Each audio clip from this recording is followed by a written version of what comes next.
ये रहा मिचेल्सन and stall experiment.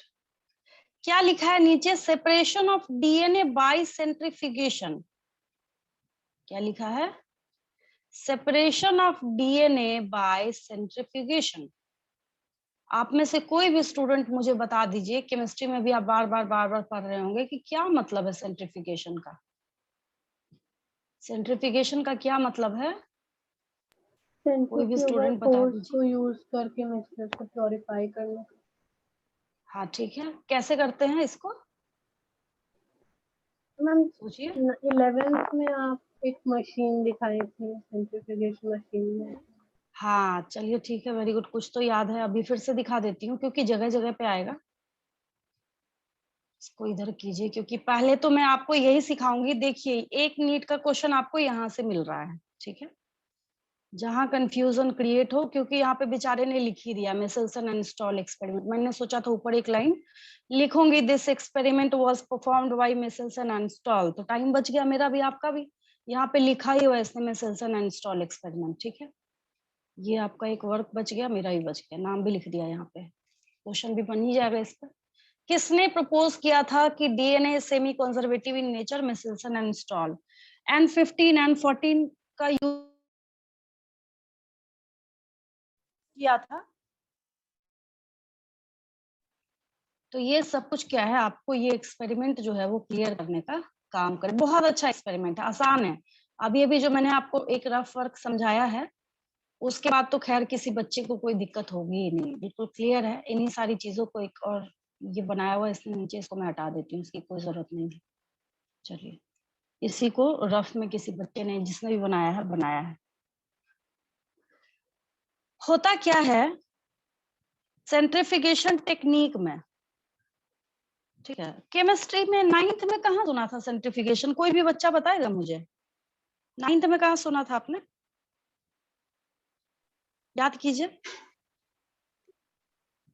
Yes ma'am, distillation सब पढ़े थे चैप्टर, केमिकल एंड कम्युनिकेशन था चैप्टर। आपने पढ़ा होगा 9th क्लास में, सेंट्रिफिकेशन आपने टर्म सुना था, है ना? क्रोमेटोग्राफी था, सेंट्रिफिकेशन था, और एक एक हाँ लाइन का हाँ, एक हाँ डिस्टिलेशन। क्वेश्चन होता था, पूछा जाता था कि जैसे मैं एग्जांपल देती हूँ आपको, जैसे पूछा जाता था कि जो डोप टेस्टिंग होती है उसमें किसका यूज करते हैं?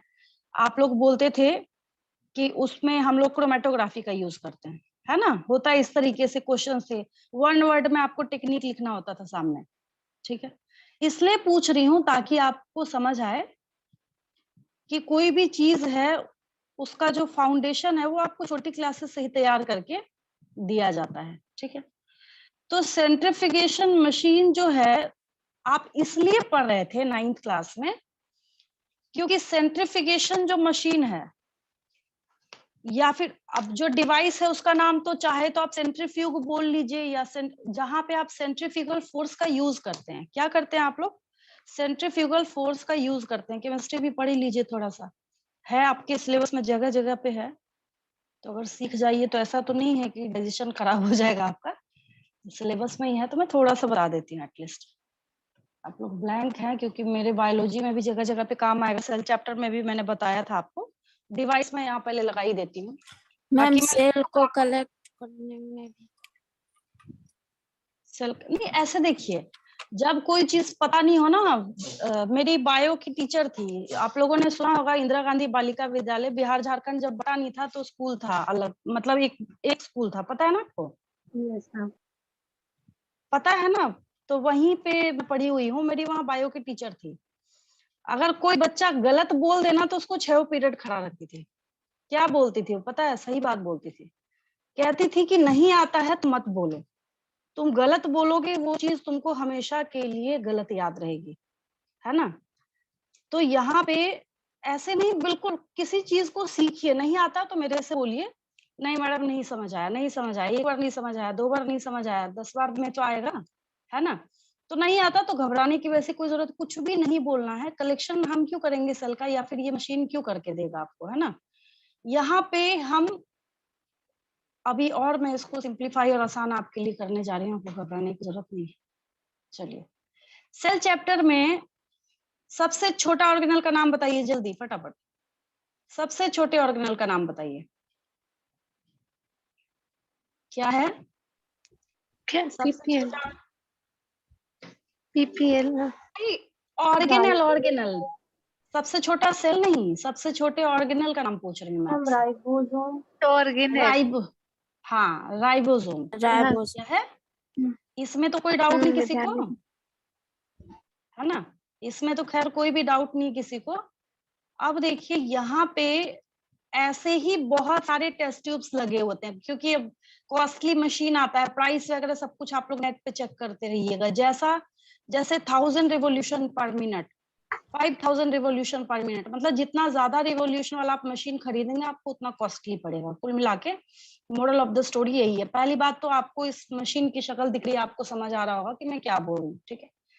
अब मैं हवा में बोलती आपको बात समझ नहीं आती, ठीक है? क्या होता है इस मशीन में, ऐसे बहुत सारे ये जो है टेस्ट ट्यूब्स लगे होते हैं, ठीक है? मतलब ये टेस्ट ट्यूब जो है, इसमें टेस्ट ट्यूब को रखने के लिए ऐसे इसके होल्डर्स लगे होते हैं। अब ऐसा क्यों है, इसके अंदर भी टेस्ट ट्यूब क्यों डाला है भाई? इतने रिवोल्यूशन से अगर ये घूमेगा तो टेस्ट ट्यूब टूटने या जो भी है उससे बचने के लिए ऐसा बना होता है, ठीक है? इसके ऊपर डिस्कशन तो करते रहिएगा आप लोग।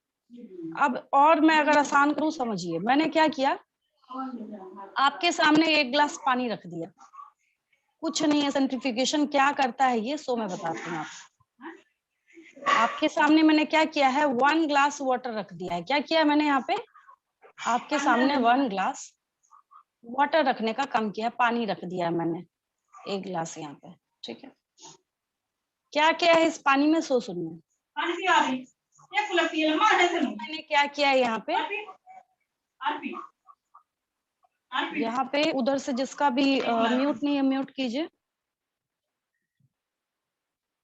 चलिए ठीक है, अब सही हो गया। उधर से आवाज आती है ना तो मुझे डिस्टरबेंस हो जाती है। चलिए, यहाँ पे हम ऐसा सोचते हैं कि ये क्या है, स्मॉल स्टोन पीसेस हैं, ठीक है? यहाँ पे सपोज कीजिए ऊपर में कुछ फ्लोट कर रहे हैं, दैट आर ऐसे ऐसे। यहाँ पे मैंने लिख दिया small paper pieces, small paper pieces, ठीक है? अब उसके बाद मीडियम हाइट में यहाँ पे मान लीजिए कुछ ऐसे ना छोटे छोटे प्लास्टिक के क्यूब्स बने हुए हैं। आपको बस इतनी बात समझ आ रही है ग्लास में कि ये बीच में फ्लोट कर रहा है, राइट? मैंने लिख दिया यहाँ पे small plastic cubes, plastic cubes, ठीक है? ये डायग्राम मैंने आपको दिखाया, मैंने बोला देखो ये सबसे ऊपर है, नंबर 1 पे है, ये नंबर 2 पे है, ये नंबर 3 पे है। अब मैं आपसे क्वेश्चन पूछ रही हूँ, मुझे बताओ इसमें से सबसे हल्का और सबसे लाइट कौन सा है? आंसर दीजिए। Small paper piece. Simple paper paper pieces, ठीक है। सेकेंड नंबर पे सबसे लाइट वेटेड कौन है? प्लास्टिक ठीक है। और सबसे भारी कौन सा है? Stone pieces. स्टोन चलिए पीस ठीक है। अच्छा, इसमें तो कोई डाउट नहीं है ना किसी को? नहीं, ठीक। अब समझिएगा, इसको मैं यही रहने देती हूँ, बाद में मैं एज अ मतलब ये तो ऐसे भी रफ वर्क है, पता ही है आपको, इसको नोट करके क्या कीजिएगा, इसमें कुछ है नहीं वैसा। कई बच्चे इतना अच्छा क्लास वर्क करते हैं जो आप लोग कॉपीज की फोटोज सेंड करते हैं। कई बच्चे तो मैं जैसे जैसे जो समझा रही होती हूँ सब कुछ लिख के नोट करके भेजते हैं। अच्छा लगता है मुझे, क्लास वर्क वैसा ही होना चाहिए ताकि बाद में जब आप पढ़ रहे हो rough work is rough work तो आपको समझ आए। वो रफ कॉपी, क्लास वर्क की कॉपी का मतलब ही होता है रफ कॉपी। अब समझिएगा जो मैं बोल रही हूँ। आपके सामने यहाँ पे एक सेल है, ये सर्कुलर बनाया है तो एनिमल सेल ही मानिए इसको, ठीक है? तो यहाँ पे क्या है, इसके बीच में न्यूक्लियस बैठा है, पता है सबको, ठीक है? अभी अभी मैंने आपसे Yes, ma'am. क्वेश्चन पूछा तो आपने आंसर दिया था कि सबसे लाइट वेटेड कौन सा है, तो आपने बोला राइबोसोम्स, याद आया? ठीक यस मैम। है। फिर मैंने पूछा, फिर कुछ होगा, फिर गोल्जी बॉडी होगा, फिर उससे भी हेवी माइटोकॉन्ड्रिया होगा, सबसे हेवी जो है वो न्यूक्लियस होगा, बट ये कैसे पता चला, हाउ? तो वहां पे सेल चैप्टर ने आपको सेंट्रिफिकेशन टेक्निक का नाम दिया था, याद आया? लिखा है 11th क्लास में भी आपके लिखा है, वहां पे आपको सेंट्रिफिकेशन टेक्निक का नाम दिया गया था और बोला गया था कि इसके लिए हम लोग इस सेंट्रीफ्यूग डिवाइस का, इतना डिटेल में नहीं लिखा था, कहीं पे कुछ एक छोटी सी लाइन थी जिसको देख के मैंने समझाया था आपको, ठीक है? तो अब होता क्या है, इस सेल को उठा के, समझिए अब इतना बड़ा है तो बड़ा थोड़ी है, ये बेचारा तो माइक्रोस्कोपिक है, इसको उठा के हमने इसमें डाल दिया, इस सेल को, समझिएगा क्या बोल रही हूँ मैं, इस सेल को उठा के कहाँ डाला हमने? इस टेस्ट ट्यूब में डाल दिया। इस टेस्ट ट्यूब को कहाँ डाला हमने? इस मशीन के अंदर डाल दिया, ठीक है? इस टेस्ट ट्यूब को उठा के, इधर क्यों नहीं चल रहा पता नहीं है, जो भी है, इसको उठा के हमने यहाँ पे डाल दिया, मशीन के अंदर डाल दिया, ठीक है? स्विच ऑन किया आप लोगों ने, स्विच ऑन जब किया, स्विच ऑन करने के बाद ये तो ऐसा है ना, हम लोगों के कॉलेज में जो लगा था ऊपर से, मतलब ये इसको बंद करने के बाद ये ऊपर वाला जो लिड है ना, जो ढक्कन है, ये ग्लास का था, ये नीचे वाला जो ऐसा ऐसा ऐसा, ये जो है ये ग्लास का था, ये बंद होने के बाद हम लोग को दिखता था। अब एक इंटरेस्टिंग बात ये सुनिए कि जैसे आप स्विच ऑन करते हैं और ये चलना स्टार्ट करता है, ठीक है? आपको आपको क्या लगता है कि मतलब इतने रिवोल्यूशन पे, इतने हाई स्पीड रिवोल्यूशन पे अगर कोई चीज आपको दिख रही है तो अंदर टेस्ट ट्यूब दिखेगा? नहीं। ये जब चलता है ना, इसको जैसे स्विच ऑन करने के साथ आप इसको चलाना स्टार्ट करते हैं, आपको इस जो भी वेसल पॉट जो भी है, इसका ना बॉटम दिख रहा होता है, ये बीच के टेस्ट ट्यूब वगैरह कुछ आपको दिखाई नहीं देते हैं, ठीक है? हुआ क्या, उतना ज्यादा रिवोल्यूशन देने के बाद इस सेल को तो तहस नहस कर दिया आपने, बेचारा टूटेगा या नहीं टूटेगा? इतना टकराने के बाद, इतना रिवोल्यूशन देने पर टूटेगा ना, है ना? यस। टूटने के बाद क्या हुआ, जैसे कैसे हम लोग बोलते हैं दूध का दूध पानी का पानी होना, टूटने के बाद क्या होगा? राइबोसोम ऊपर आ जाएगा, राइबोसोम क्या होगा यहाँ पे? ऊपर आ जाएगा, ठीक है? राइबोसोम ऊपर जाने के बाद यहाँ पे नीचे जो है, यहाँ पे बेस पे न्यूक्लियस बैठा होगा, नीचे क्या बैठा होगा? यहाँ पे न्यूक्लियस बैठा होगा, यहाँ पे नीचे क्या होगा? न्यूक्लियस बैठा होगा, ठीक है? तो ये जो टेक्निक है, दैट इज सेंट्रिफिकेशन टेक्निक, यही हम लोग इस्तेमाल करेंगे। आकांक्षा, आपने आंसर दिया था कि सेल को कलेक्ट करने के लिए यूज करेंगे, किसने बोला था? जिस भी बच्चे ने बोला Yes, था, कोई दिक्कत नहीं। हाँ, तो अब समझ आया किसके लिए यूज करते हैं। और क्यों मैं बार बार केमिस्ट्री का जिक्र कर रही हूँ, क्योंकि केमिस्ट्री में मान लीजिए आपके पास एक फ्लूइड है और फ्लूइड में बहुत सारे कंपोनेंट्स हैं, जिसको आपको क्या करना है, उसके साइज के बेसिस पे अलग करना है। तो उसके साइज के बेसिस पे अलग करने के लिए आप लोग क्या करेंगे, वहां पे इस सेंट्रिफिकेशन डिवाइस का यूज करते हैं, ठीक है? तो वहां पे भी आएगा, तो अब आप थोड़ा रिलैक्स रहिएगा, 2 in 1 कॉन्सेप्ट था, तो मैंने आपको बता दिया यहाँ पे, ठीक है? अब आपको आसान लग रहा होगा। चलिए अब मैं यहाँ से आगे आपको बताना जो है वो स्टार्ट करती हूँ। देखिए, इसके बाद इसके आगे जब आप देखना स्टार्ट करेंगे तो ये कैसे क्लियर होता है, लिख देती हूँ मैं एक लाइन एटलीस्ट यहाँ पे लिख देती हूँ, केमिस्ट्री के पॉइंट ऑफ व्यू से। वहां भी आप कोई नोट वर्क समझ के और नोट वर्क करके लिख, क्वेश्चन तो खैर मैं दे ही दूंगी। कॉन्सेप्ट कॉन्सेप्ट होता है, किसी सब्जेक्ट का कॉपीराइटेड नहीं होता है। एक बार डिबेट हुआ था ना, काफी सालों पहले, बीच में तो खैर थम गया है, काफी इयर्स बैक एक डिबेट स्टार्ट हुआ था, जहां पे कुछ बच्चों ने बोला कि नीट के एग्जाम से फिजिक्स के पेपर को निकाल देना चाहिए। याद है आप लोगों को? किसी बच्चे को याद है? यस हाँ। है ना? बोला था कि हम लोगों को ना फिजिक्स का यूज नहीं है, केमिस्ट्री बायो रखा जाए, फिजिक्स हटा दिया जाए। यस हाँ। कैसे फिजिक्स हटा देगा? फिजिक्स हटा देगा तो फिर सेंट्रीफ्यूगल फोर्स कहाँ से समझिएगा आप? बात समझ रहे हैं? तो कुछ होते हैं Yes. बेवकूफ बच्चे, ये मल्टी डिसिप्लिनरी साइंस है ना? क्या मतलब होता है? एक ब्रांच जो है वो सब एक साथ इंटीग्रेटेड। छोटी क्लासेस में बच्चे थोड़ी ना साइंस अलग अलग करके पढ़ते हैं। खैर चलिए, बातें बहुत हो गई, अब मैं फटाफट, समझ तो आ गया होगा आपको बहुत अच्छे से, इसमें तो नो डाउट। अब मैं फटाफट यहाँ पे लिख देती हूँ। देखिए, a centrifuge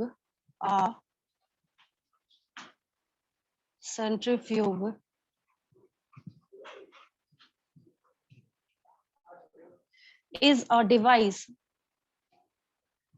A centrifuge is a device. अब ये डिवाइस ही है ना, दिख रहा है ना आपको, है ना? मैंने Yes, बोला था ma'am. कि जैसी वो फोटो लगी होगी आपको कोई दिक्कत नहीं होगी उसको समझने में, ठीक है? तो ये क्या है, एक डिवाइस है that uses 1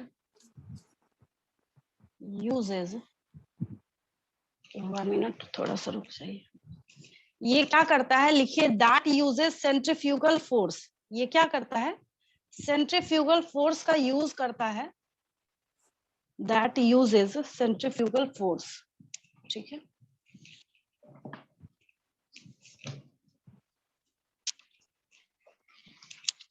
चलिए मैं लिख देती हूँ that uses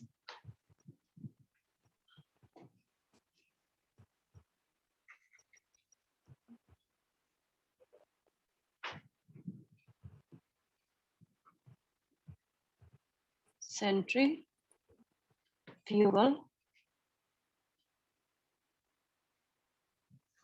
force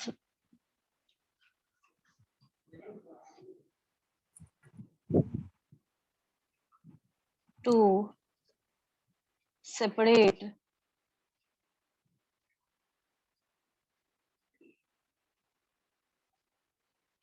किस चीज को सेपरेट करने के लिए, various components, to separate various components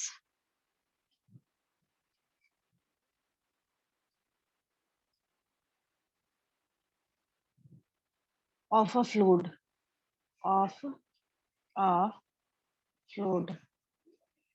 उम्मीद करती हूँ 6 चैप्टर में मेरी मेहनत बच जाएगी, है ना? चलिए नेक्स्ट पॉइंट लिख लीजिए। दिस इज अचीव्ड बाय, क्या करते हैं आप, इसको स्पिन करते हैं, मैं लिख देती हूँ spinning. This is achieved by spinning the fluid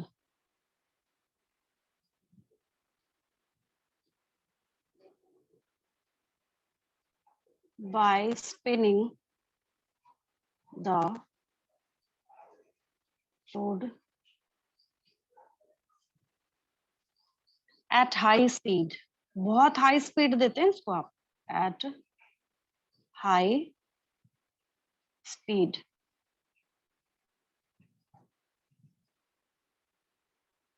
within a container।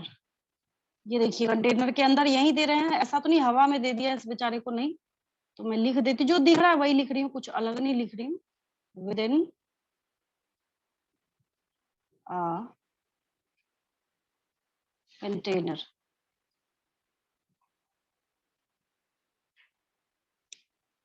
ठीक है?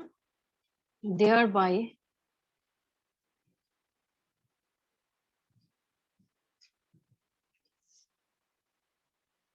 separating fluids of, thereby separating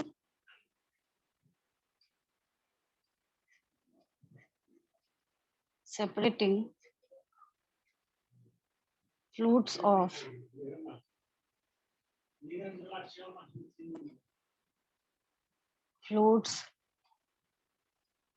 different densities, of different densities।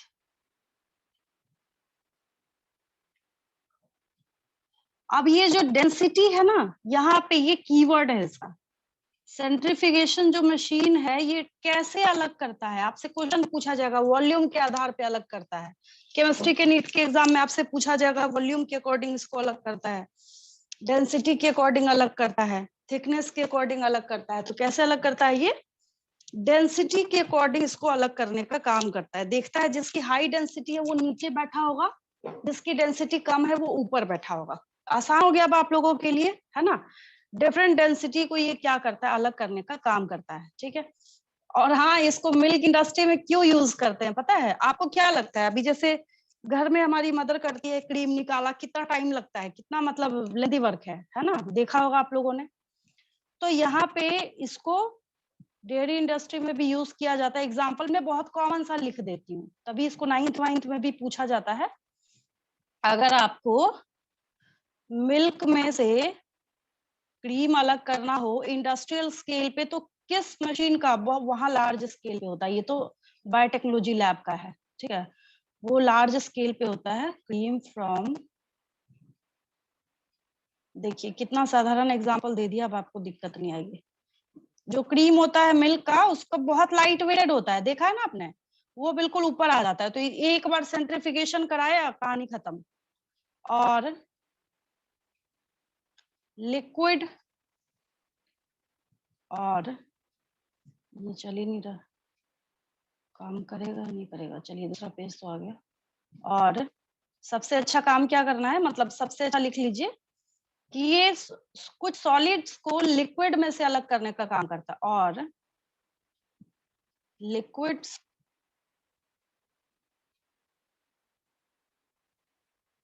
From, अब जैसे सेल वाला एग्जांपल है वो इस पे फिट बैठेगा, लिक्विड्स फ्रॉम सॉलिड्स। उसका पूरा जो प्रोटोप्लाज्म वगैरह सब तोड़ ताड़ के बराबर कर दीजिए, उसके जितने ऑर्गेनेल्स है, कंपोनेंट्स हैं, वो क्या होंगे, डेंसिटी वाइज ऊपर से लेके नीचे तक बैठा होगा, है ना। उसको देख के बता दीजिए कौन सा हैवी है, कौन सा लाइट है, क्या है नहीं है, ठीक है। चलिए, बहुत अच्छा कॉन्सेप्ट सीखा आपने आज की क्लास में। अब इस पे चलते हैं हम। अब मुझे आपको बताने की कोई जरूरत नहीं है, और अब आप बिल्कुल भी पैनिक नहीं होंगे जब आपको मैं ये बताऊं कि यहाँ पे N15 वाला जो है लिखा होगा, एनसीईआरटी किताब ने लिखा है कि प्लीज नोट दैट यहाँ पे ये जो आइसोटोप्स है, इसमें किसी रेडियो एक्टिविटी का यूज नहीं किया जा रहा है। रेडियो एक्टिविटी का मतलब है किसी रेडियो एक्टिव एलिमेंट को आप जबरदस्ती इनकॉर्पोरेट कराइए उसको देखने के लिए, ठीक है। अब उस पे जाऊंगी तो फिर पूरा केमिस्ट्री पढ़ाने लगूंगी मैं, तो अब थोड़ा सा हम लोग इस पे आते हैं, ठीक है। चलिए आगे देखिए। तो यहाँ पे क्या है, ये रेड वाला N15 है, ठीक है। और ये N15 जो यहाँ पे आपको दिख रहा है, इट्स, ये हैवी आइसोटोप है। ये वाला जो है, रेड वाला जो आपको यहाँ पे दिख रहा है, इट्स, ये क्या है, हैवी आइसोटोप है। ये क्या है, हैवी आइसोटोप, ठीक है।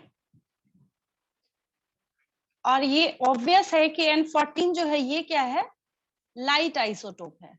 ये क्या है, N14 जो है ये लाइट है।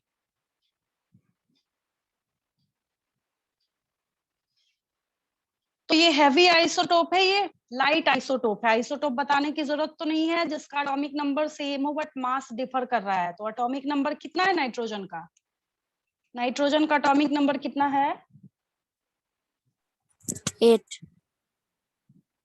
नाइट्रोजन का एटॉमिक नंबर कितना है, 7 हाँ 7 है, 7 ठीक है। हाँ, तो यहाँ पे इसके क्या है, आपको 2 आइसोटोप्स देखने को मिल रहे हैं, N15 एंड N14। तो अब ऐसा तो नहीं है कि ये इसका एटॉमिक नंबर है, इट्स एटॉमिक मास। तो क्लियर है कि ये आइसोटोप ही है, ठीक है।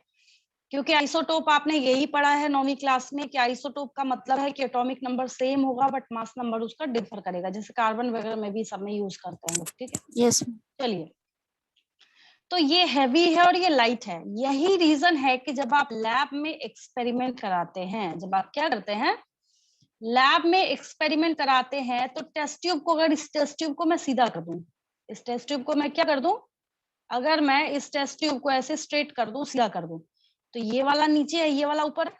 बात समझ रहे हैं, ये वाला जो है ये नीचे है और ये ऊपर है। ऊपर है इसका मतलब ये है कि ये लाइट आइसोटोप है, ये हेवी आइसोटोप है।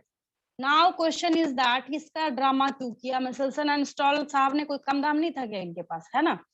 तो बात ये है कि ये बेचारे ये प्रूफ करना चाहते थे, इनका ये पहला एक्सपेरिमेंट है जो ये प्रूफ करता और बताता है कि DNA semi conservative in nature. अब इसको थोड़ा सा ध्यान से देखिए, यहाँ पे इस एक्सपेरिमेंट में क्या किया है इन्होंने, जो आपको दिख रहा है, ये यहाँ पे देखिए, ये एक जो स्ट्रैंड है ये रेड कलर वाला, this one and this one, ठीक है। तो ये पूरा जो स्ट्रैंड यहाँ पे चल रहा है, तो इसमें एक जो है ये भी एन क्या है, एक जो है ये भी N15 है, ये भी N15 है, ऊपर वाला भी क्या है N15 है, नीचे वाला भी क्या है N15 है। इसमें कोई दिक्कत नहीं किसी को, क्लियर है? दोनों क्या है N15 है, एक ही कलर से शो किया हुआ है। 20 मिनट मतलब सेंट्रीफिकेशन करने के बाद इसको फिर 20 मिनट तक छोड़ दिया, ठीक है।